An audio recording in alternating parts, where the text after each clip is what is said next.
20వ మాసంలో ప్రవేశపెట్టినందుకు దేవాతి దేవునికి కృతజ్ఞతాస్తుతులు చెల్లిస్తూ ఉన్నాను. మరి నిజంగా మొన్న ఆన్లైన్కి వచ్చిన వారు ఆ వచ్చిన వారికి తెలుస్తుంది ఆ రోజు జరిగినటువంటి కార్యాలు, కానీ ఆ రోజు దేవుని యొక్క దాసుని దేవుడు ఎలా వాడుకున్నాడు అనే విషయాన్ని మనం వచ్చిన వారికి అర్థమవుతుంది. దేవుని స్తోత్రం. అతను ఏమాత్రం చదువులేని వ్యక్తి, విగ్రహారాధికుడు, సేవకుని కొట్టిన వ్యక్తి. అతను ఇంకా చాలా సాక్ష్యం చెప్పలేదు. భార్య ప్రార్థన చేసుకుంటే తంతే కాలు పడిపోయిందంట, పనిచేయలేదు చాలా కాలం. తర్వాత మళ్ళా ఎంత డబ్బు ఖర్చు పెట్టినా అవనప్పుడు, మళ్ళీ దేవుణ్ణి అంగీకరించినప్పుడు, తన తప్పు ఒప్పుకున్నప్పుడు ఆ కాలు మళ్ళా పనిచేయడం ప్రారంభించింది. దేవుని స్తోత్రం. హల్లెలూయా. ఈరోజు నేను ఇక్కడికి రావడానికి ఆలోచన చేస్తున్నప్పుడు దేవుడు ఒక లేఖనం ద్వారాగా మనతో మాట్లాడడానికి ఇష్టపడుతున్నాడు.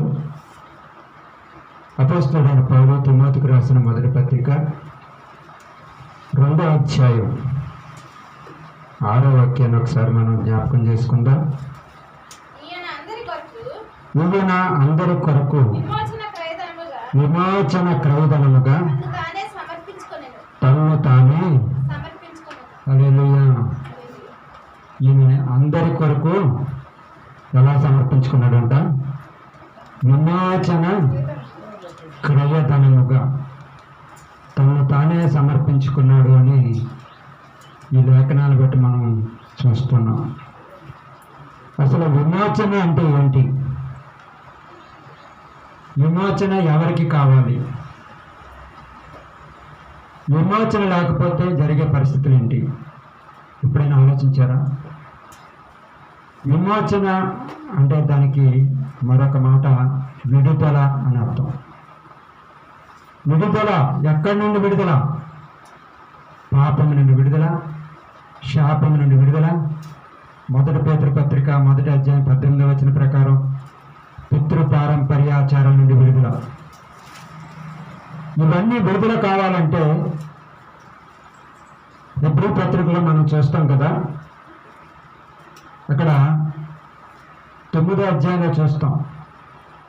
అక్కడ ఏం చేస్తారంటే, అక్కడ రాయించాడు కానీ మనకి నిర్గమకాండము, లేవీకాండము, ద్వితీయోపదేశకాండం వీటిల్లో ఒక పాపి రక్షణ పొందాలి, లేదంటే ఒక పాపికి ప్రాయశ్చిత్తం కలగాలి అంటే పాత నిబంధన కాలంలో ఏం చేసేవారంటే, ఒక గొర్రె కానీ, కోడి కానీ, పొట్టేలు కానీ, అంత తాహత లేకపోతే ఒక గుబ్బల జంట కానీ, పావురాల జంట కానీ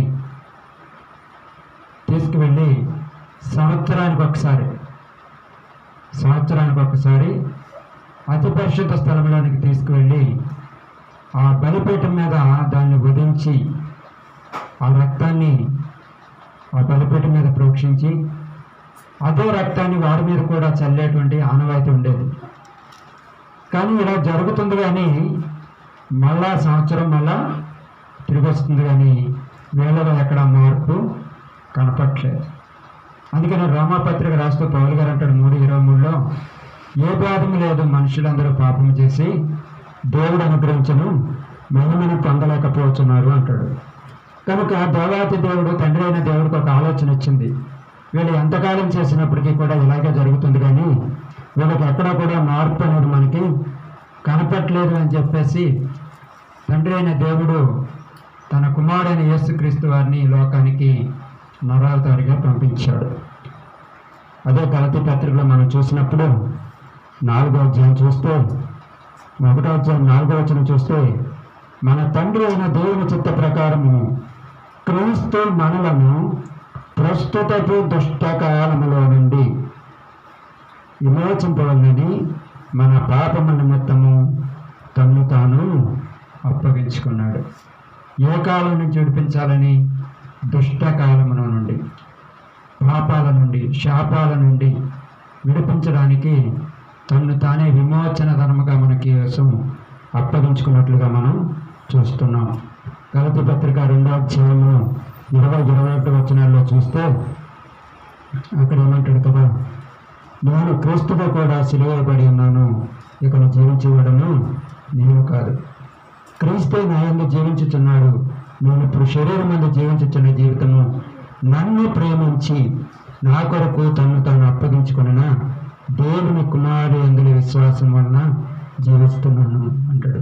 అంటే నీ కొరకు నా కొరకు నీవు నేను పొందవలసిన శిక్ష, నీవు నేను పొందవలసిన అవమానాన్ని తన భుజాల మీద వేసుకుని భూమి ఆకాశాల మధ్యన మ్రాణ మీద వేలాని వాడు శాపగ్రస్తులని మనం పత్రికలో చూస్తాం. అటువంటి శాపగ్రస్తుడుగా నీ కోసం నా కోసం మారినటువంటి ఆయన చేసినటువంటి ఆ విమోచన బట్టి ఈరోజు మనం ఇక్కడ కూర్చోగలుగుతున్నాం. దేవుని స్తోత్రం. హల్లెలూయా. లేకపోతే మాట్లాడే నేను కానీ కూర్చున్న నీవు కానీ మనం రకరకాల పరిస్థితుల్లో ఉండేటువంటి వాళ్ళం. మన పితృపారంపర్య ఆచారాలను బట్టి మనం చేసిన పాపాలను బట్టి, శాపాలను బట్టి, మన యొక్క ఆలోచనను బట్టి మనం ఎక్కడెక్కడో తిరుగుతూ ఉండేవాళ్ళం. ఒకవేళ ఈ లోకాన్ని విడిచి వెళ్ళిపోయి ఉండేవారు మేము కూడా గ్యారంటీగా చెప్పలేము. కానీ తండ్రి అయిన దేవుడు ఎప్పుడు అంటారు, జగత్తు పునాది వేయబడక మునిపే తన కుమారుడిని నరావతరిగి లోకానికి పంపించాలని ఈ మానవులందరి కొరకు ఆయనే విమోచన క్రయధనంగా అర్పించబడాలని దేవుని చిత్తమై ఉన్నది. తండ్రి చిత్తాన్ని నెరవేర్చడానికి నేను వచ్చాను అంటాడు యేసుక్రీస్తు వారు. వేరొక చోట చూస్తే ఆయన ఏమంటాడంటే, మార్క్స్ వార్త 10:45 వచనంలో, నేను పరిచారము చేయించుకుంటకు రాలేదు కానీ అనేకులకు పరిచారము చేయుటకును అనేకులకు ప్రతిగా ప్రాణక్రయ విక్రధనముగా నేను ఇవ్వడానికి వచ్చానంటాడు. అంటే తన ప్రాణాన్ని మన కోసం ఏమిచ్చాడంటే క్రయధనంగా ఇచ్చాడు. పాతకాలంలో ఒక బానిస విడుదల పొందాలంటే కొంత డబ్బు ఇచ్చేవాడు. మనం చూస్తాం, 2వ రాజుల గ్రంథంలో చూస్తాం 4వ అధ్యాయంలో ఒక దైవ సేవకుడు ఉంటాడు, ఒక ప్రవక్త. ఆ ప్రవక్త అప్పు చేస్తాడు, ఆయన చనిపోతాడు. ఆయన చనిపోయిన తర్వాత ఇంట్లో అన్నీ కూడా ఇక ఏమీ ఉండవు. అయితే ఇక అప్పు తీర్చడానికి అవకాశం లేని పరిస్థితుల్లో ఆ అప్పు ఇచ్చిన వాడు ఏం చేస్తాడంటే వచ్చి ఈ యొక్క సేవకుడు యొక్క 2 కుమారుల్ని తీసుకుపోవడానికి ప్రయత్నం చేస్తాడు. ఎందుకు తీసుకెళ్ళిపోతున్నాడు అంటే అప్పుకు బదులుగా ఈ బిడ్డల్ని బానిసలుగా తీసుకెళ్ళిపోవడానికి. కానీ మనము ఒక బానిసలుగా ఉండవలసిన మనలను మన కోసం ఆయన వెలిచ్చాడు. ఏమిటో వెలంటే తన ప్రాణాన్ని పణంగా పెట్టాడు. తన అమూల్యమైన రక్తాన్ని మన కొరకు కార్చాడు.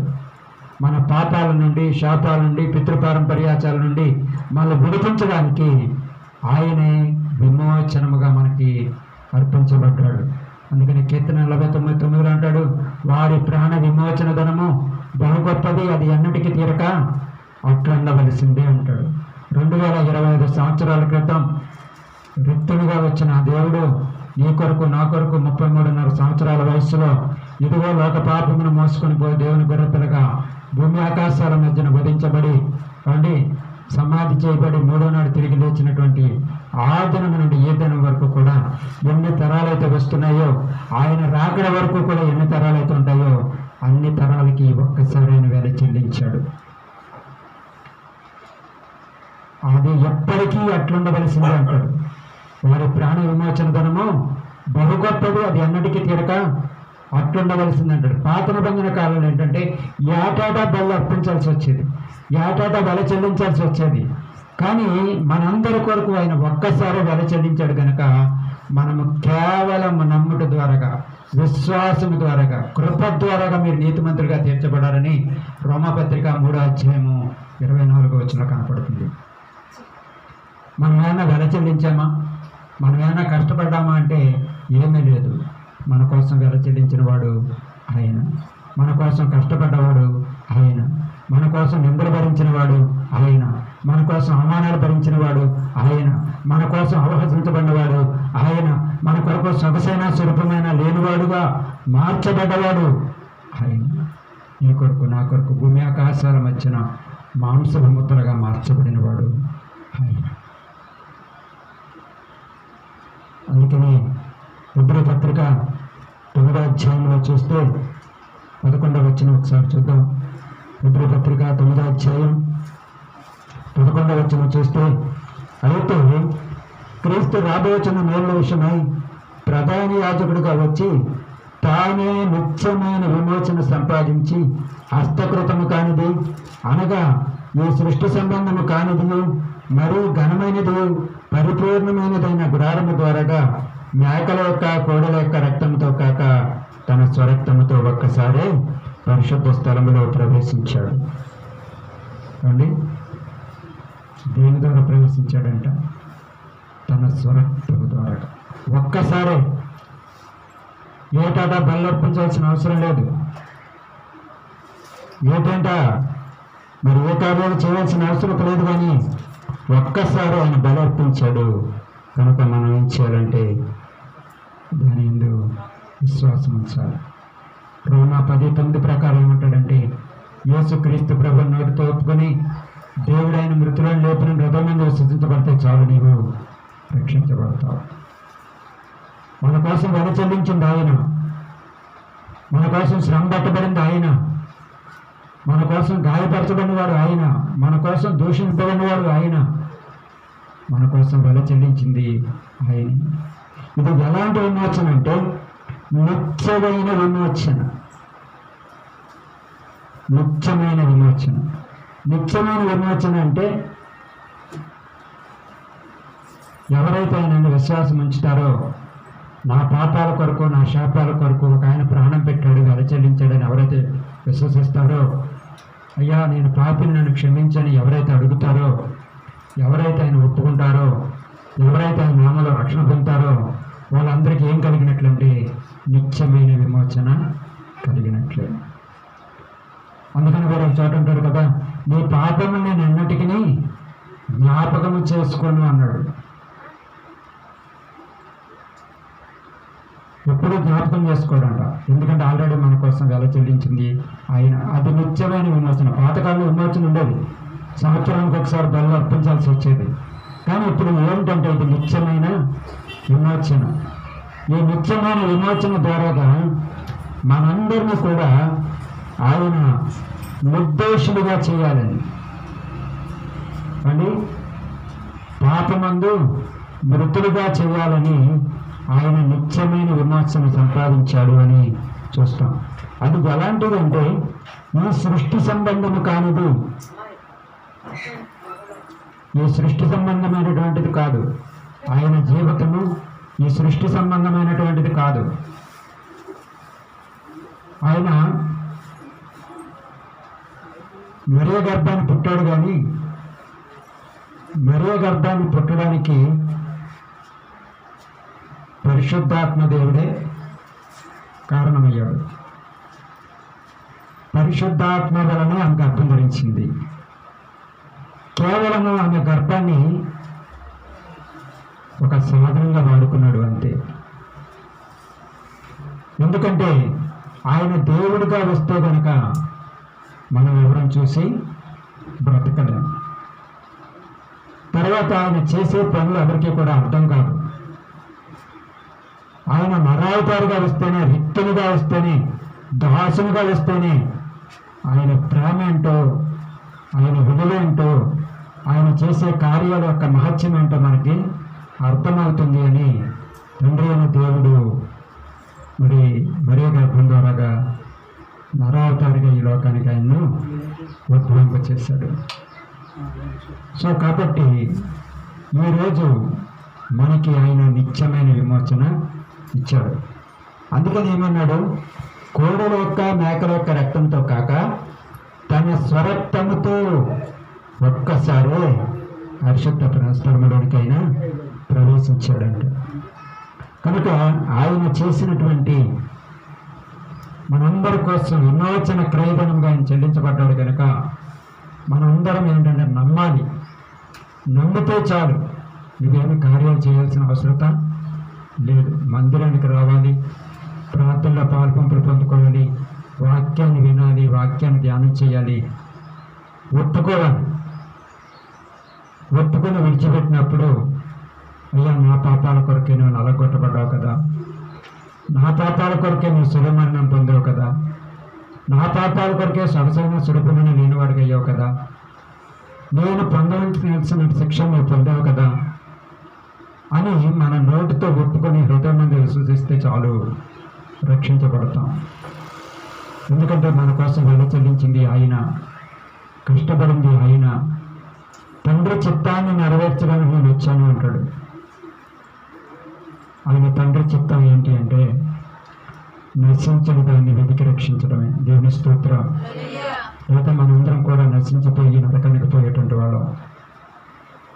కానీ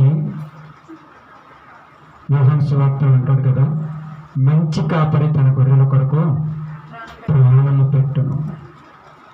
ఆ కింద అంటాడు, నా ప్రాణం పెట్టడానికి తిరిగి తీసుకోవడానికి కూడా నాకు అధికారం కలదు. ఇది నా తండ్రి వల్ల పొందాను అని యోహాను సువార్తలోనే మనం చూస్తాం. ప్రాణం పెట్టడానికి తిరిగి తీసుకోవడానికి కూడా అధికారం యేసుక్రీస్తు వారికి ఉందంట. చాలామంది అంటారు కదా, 3 మేకల్లో ఏమండి ఓడి తీసుకెళ్ళాడు, ఈ ముల్లోకాన్ని కాపాడుతాడంట అని చెప్పేసి ఆయన ఎరగని వాడు ఎగతాళి చేస్తూ ఉంటారు. అసలు ఆయన ఎందుకు వచ్చాడు, ఏం చేశాడు, ఏమి చేయడానికి మళ్ళీ రాబోతున్నాడు అనే విషయం మనకి ఈ 66 పుస్తకాల సంపుటిలో మనకు అర్థమవుతుంది. ఇది చదవాలి, ఇది చదివితే, ఇది ధ్యానం చేసుకుంటే మనకి ఆయన ప్రేమ యొక్క లోతు ఏంటో అర్థమవుతుంది. దేవుని స్తోత్రం. హల్లెలూయా. లేకపోతే మనం కూడా వచ్చామా, వెళ్ళామా, ఏదో ఆచారపరమైనట్టుగా ఆదివారం వచ్చాము అని బల్ల పాల్పంపు పొందుకున్నాము, ఇంటికి వెళ్ళాము, మళ్ళీ అయిపోయింది అన్నట్లుగానే మన జీవితం ఉంటుంది. అలా కాకుండా అసలు ఆయన ఎందుకు రావాల్సి వచ్చింది? అందుకని సువార్త అంటే ఏంటంటే యేసుక్రీస్తు యొక్క జనన, శ్రమల, మరణ, పునరుత్థానం. సువార్త అంటే మంచి వార్తే. ఆ మంచి వార్తలో ఉన్నటువంటి ఈ 4 లక్షణాలు మనం తెలుసుకోవాలి. ఆయన ఎందుకు రావాల్సి వచ్చింది, ఎందుకు శిలువ మరణం పొందవలసి వచ్చింది, ఎందుకు సమాధి చేయబడవలసి వచ్చింది, ఎందుకు తిరిగి రావాల్సి వచ్చింది. ఈ 4 విషయాలు ఎప్పుడైనా ఆలోచించారా?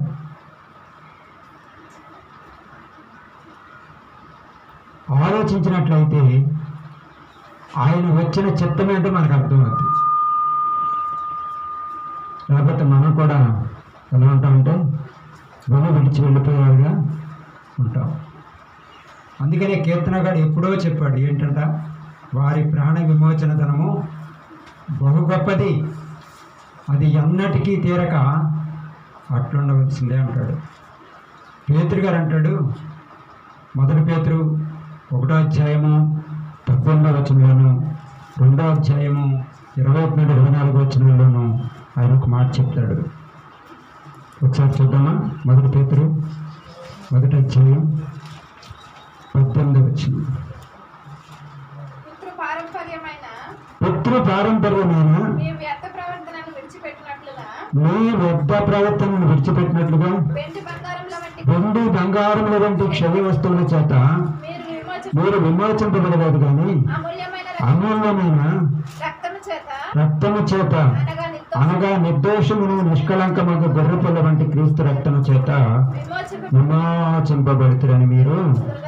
మరి ఆయన జగత్తు పునాదులో బెరకమునిపై నియమించబడను. హల్లెలూయా. ఎప్పుడంట? జగత్తు పునాది వేయబడకమునిపై అని అన్నాడు. మనందరినీ కూడా ఈ శాపాల నుండి, పాపాల నుండి విడిపించాలని. అందుకని ఇక్కడ చూస్తే 1 పేతురు 2:21 నుంచి మీరు చూస్తే, క్రీస్తు కూడా మీ కొరకు బాధపడి మీరు తన అడుగుజాడలందు నడుచుకున్నట్లు మీకు మాదిరి ఉంచిపోయాను. ఆయన పాపము చేయలేదు, ఆయన నోటను ఏ కపటము కనపడలేదు, ఆయన దూషింపబడియో బదులు దూషింపలేదు, ఆయన శ్రమ పెట్టబడియో బెదిరింపక న్యాయముగా తీర్పు తీర్చి దేవునికి తను తాను అప్పగించుకున్నాడు. ఎందుకు అప్పగించుకున్నాడు యేసయ్య అంటే, మనము పాప విషయమై చనిపోయి నీతి విషయమై జీవించినట్లు ఆయన తానే తన శరీరమందు మన పాపములను రాణి మీద మోసుకున్నాడు. ఆయన విమోచన కార్యం ఏంటంటే మనం ఏం కావాలంట, పాపముల విషయమై చనిపోవాలంట, నీతి విషయమై జీవించాలి. జీవించినట్లుగా ఆయన తానే తన శరీరం ముందు మన పాపములను మ్రాను మీద మోసుకుని పోయాడంట. కనుక ఆయన మనకు ఒక మాదిరి. ఆయన జన్మలో పాపం ఉందా అంటే లేదు, ఆయన క్రియల్లో పాపం ఉందంటే లేదు. అందుకని ఆయన ఒక సవాలు విసిరాడు ప్రపంచానికి. నాలో పాపం ఉన్నదని మీలో ఎవడు స్థాపించగలడు అండి? ఎవరైనా సవాల్ విసరగలరా? ఇప్పటి వరకు వచ్చిన వారు కానీ రావలసిన వారు కానీ ఎవరైనా సరే నాలో పాపం ఉన్నదని మీలో ఎవరు స్థాపించగలడని సవాలు ఎవరైనా విసరగలిగారు అంటే అది నజరేయుడైన యేసుక్రీస్తు ఒక్కరే. దేవుని స్తోత్రం. హల్లెలూయా. ఎందుకంటే ఆయన జన్మలో కూడా పాపం లేదు. అర్థం కావాలంటే మనమైతే ఖచ్చితంగా తల్లిదండ్రుల వల్ల పుట్టినవారు. ఆయనకి తండ్రి లేడు. కేవలం తల్లి గర్భంగా మరీ గర్భాన్ని వాడుకున్నాడు అంతే. అక్కడ ఒక ప్లేస్, ఆయన పుట్టడానికి ఒక ప్లేస్ కావాల్సి వచ్చింది. ఆ రోజుల్లో ఎంతోమంది కనికలు ఉండవచ్చు, కానీ దేవునికి ఇష్టమైన కుమార్తె మరియా. కనుక ఆమె యోసేపుకు ప్రదానం చేయబడిందని చూస్తాం మనం. ప్రదానం చేయబడింది, కానీ వారు ఏకము కాకమునుపు అని ఉంటుంది అక్కడ. మీరు వాక్యం చదివినట్లయితే ఎప్పుడైతే ఎంగేజ్మెంట్ అయ్యింది, ఆ ఎంగేజ్మెంట్ ఎక్కలేదండి ముందు. అసలు ఈ అబ్బాయి అమ్మాయి బయట తిరుగుతున్నారంటే ఇక తర్వాత మనం దాన్ని ఎలాగైనా ఆలోచించుకోవచ్చు. ఆ రోజుల్లో ఒక ఎంగేజ్మెంట్ అంటే ఒక నిశ్చితార్థం జరిగిందంటే 1 సంవత్సరం వరకు వాళ్ళిద్దరికీ కూడా ఎడబాటు ఉండేదంట. ఎప్పటిలాగా ఒకరికొకరు హలో పొలో అనుకోవడానికి అవకాశం లేదు. అటువంటి పరిస్థితుల్లో దూత వచ్చి దయాప్రాప్తిరాలా నీకు శుభము. ఏంటి శుభం? ఏంటి శుభం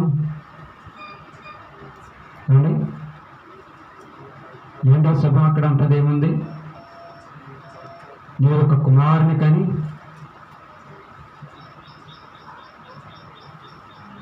అసలు పెళ్ళే అవ్వలేదు, కుమారుని కంటే ఊరుకుంటారండి? ఊరుకుంటారా? ఇప్పుడైతే ఏదో తప్పేసి వదిలేస్తున్నారు. అప్పుడు తప్పు కాదు, రాళ్ళతో చంపేయడమే. అటువంటి పరిస్థితుల్లో దేవుని చిత్తానికి ఆమె అంగీకరించింది కనుక, భయపడలేదు కనుక దేవుడు మరియను వాడుకున్నాడు. కనుక నా జన్మలో పాపం లేదు, తర్వాత క్రియల్లో పాపం ఉందంటే అక్కడ లేదు. అందుకని సవాలు విసరగలిగాడు.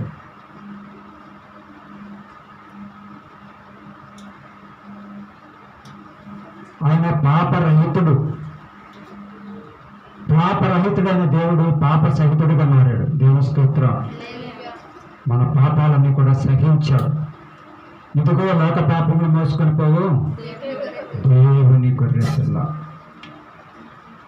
నీ కొరకు నా కొరకు ప్రాణం పెట్టాడు, సమాధి చేయబడ్డాడు, తిరిగి లేచాడు. ఇవన్నీ కూడా లేఖనముల ప్రకారమే చూస్తాం. కొరింథీ పత్రిక 10వ అధ్యాయంలో చూస్తే లేఖనాల ప్రకారం, లేఖనం ప్రకారంగా కాకుండా ఏది కూడా జరగలేదు. అసలు ఆయన మరీ గర్భాన్ని పుట్టడానికి కారణం ఏంటని ఎప్పుడైనా ఆలోచించారా? ఆదికాండం 3వ అధ్యాయంలో ఒక ప్రవచనం ఉంటుంది. ఒకసారి ఆ వచనం చూసుకుని మనం ప్రార్థన చేసుకుందాం. ఆదికాండం 3వ అధ్యాయం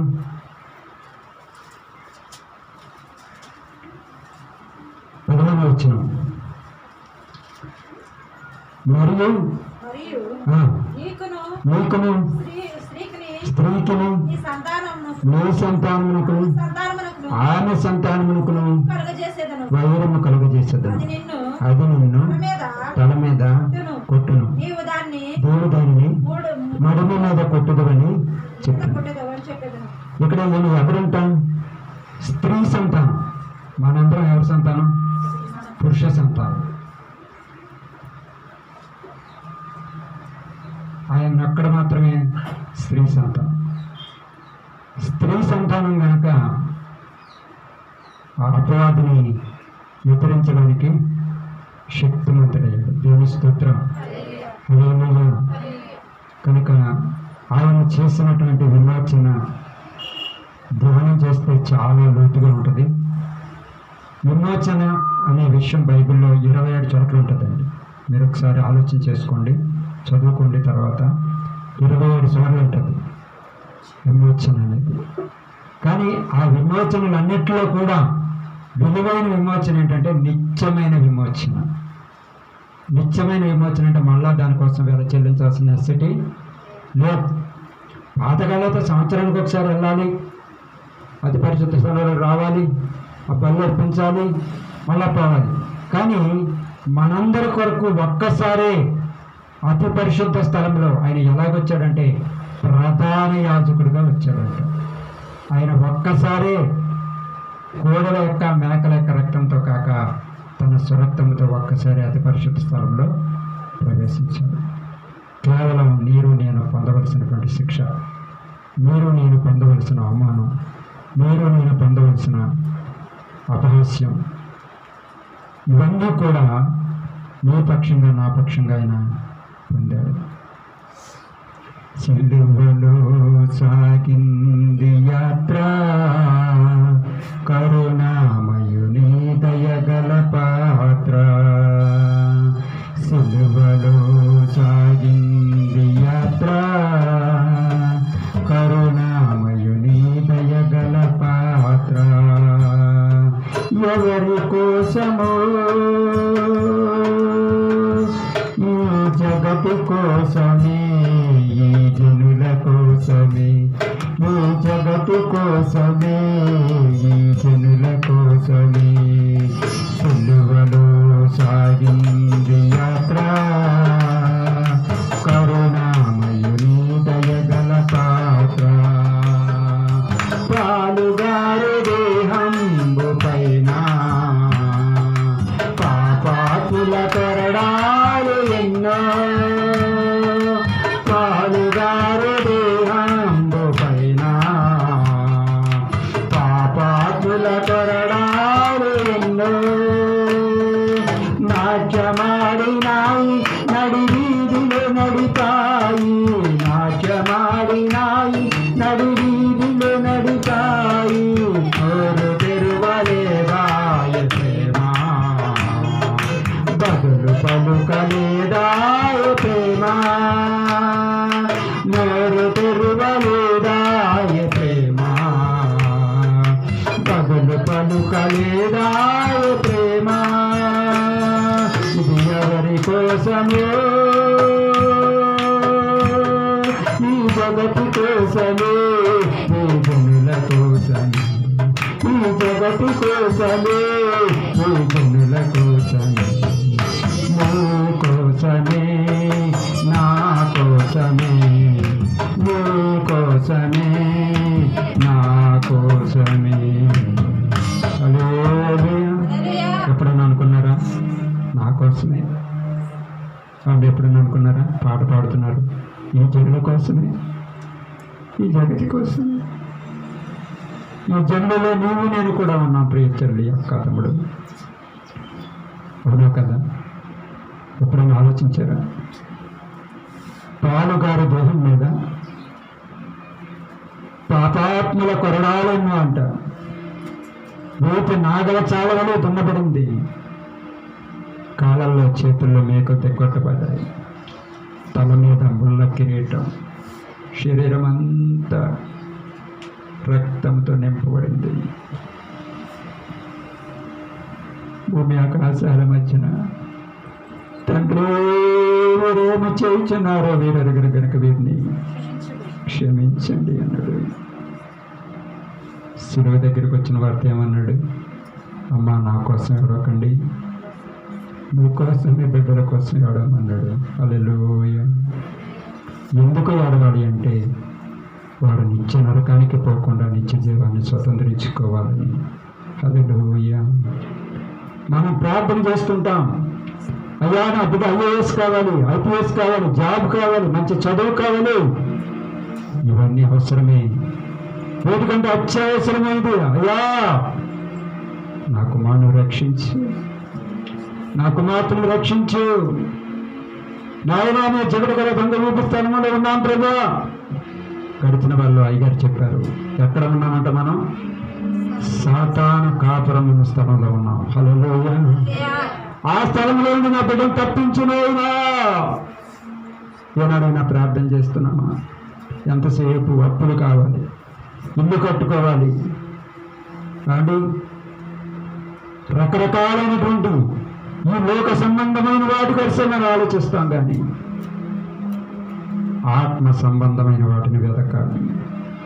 3 యోహాను పత్రిక 2వ వచనంలో అంటాడు కదా, నా ప్రియుడా ఆత్మలో వర్ధిల్లుచున్న ప్రకారం అన్ని విషయంలో వర్ధిల్లుచు నువ్వు సౌఖ్యముగా ఉండవలనని ప్రార్థించుచున్నాను. నువ్వు ఆత్మలో వర్ధిల్లు, అన్నీ నీ వెనక వేస్తావు. హల్లెలూయా, హల్లెలూయా.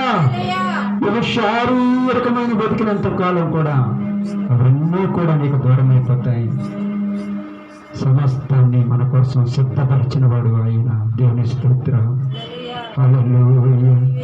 నువ్వు అడగక మునిపే నీకు అక్కడికి కావాల్సినవన్నీ కూడా సిద్ధపరిచిన వాడు ఆయన.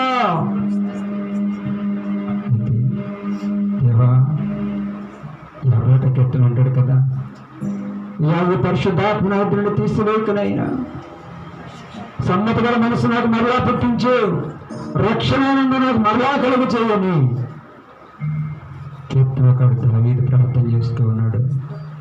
ఈరోజు అటువంటి ప్రార్థన మనం చేయగలిగితే ఆయన చేసిన కార్యాన్ని ధ్యానం చేసుకుంటూ, అయ్యా నా కొరకే నల్లగొట్టబడ్డావు, కొద్ది క్షణాల్లో ప్రభా సొగసైన స్వరూపమైన లేని ఆ శరీరాన్ని తినడానికి అర్హత దయచేయండి. ఆఖరి రక్తబొట్టు కొరకు, ఆఖరి బొట్టు కొరకు నా కొరకు కార్చిన దేవా, ఆ రక్తంలో పాలు పంపులు పొందుకున్న అర్హత నాకు దయచేయమని ప్రార్థన చేసుకుందాం, ప్రార్థన చేసుకుందాం. మోకరించగలిగిన వాళ్ళు నీలో మోకరించి ఒక్క నిమిషం హల్లెలూయా. దేవా నీకు స్తోత్రాలు ప్రభా. నాయనా అయ్యా, నువ్వు నా కొరకు చేసినటువంటి గొప్ప త్యాగాన్ని మరొకసారి మా కన్నుల ఎదుట మీరు చూపించినందుకే స్తోత్రాలు ప్రభా. నా పాపాల కొరకు, నా శాపాల కొరకు అయ్యా నేను పొందవలసిన శిక్ష, అయ్యా నేను పొందవలసిన అవమానము, నేను పొందవలసిన గేలి, నేను పొందవలసిన అభాస్యము అయ్యా మీరు పొందారయ్యా. ఎంత గొప్ప దేవుడవు ప్రభా, ఎంత మంచి దేవుడవు ప్రభా. మేము నమ్మదగిన వారం కాకపోయినప్పటికీ నేను నమ్మదగిన దేవుడవు, మేము మంచి వారం కాకపోయినప్పటికీ నేను మంచి దేవుడు. నాయన స్తోత్రాలు. నాయనా మా యొక్క పాపాల నుండి, శాపాల నుండి మేము విమర్శించుకోలేమని నా పాపాల కొరకు, మా పాపాల కొరకు ప్రధాన యాజకుడిగా వచ్చి గొర్రెలొక్క, కోడిలొక్క, మేకలొక్క రక్తంతో కాక నాయనా నీ యొక్క రక్తముతో, స్వరక్తముతో ఒక్కసారి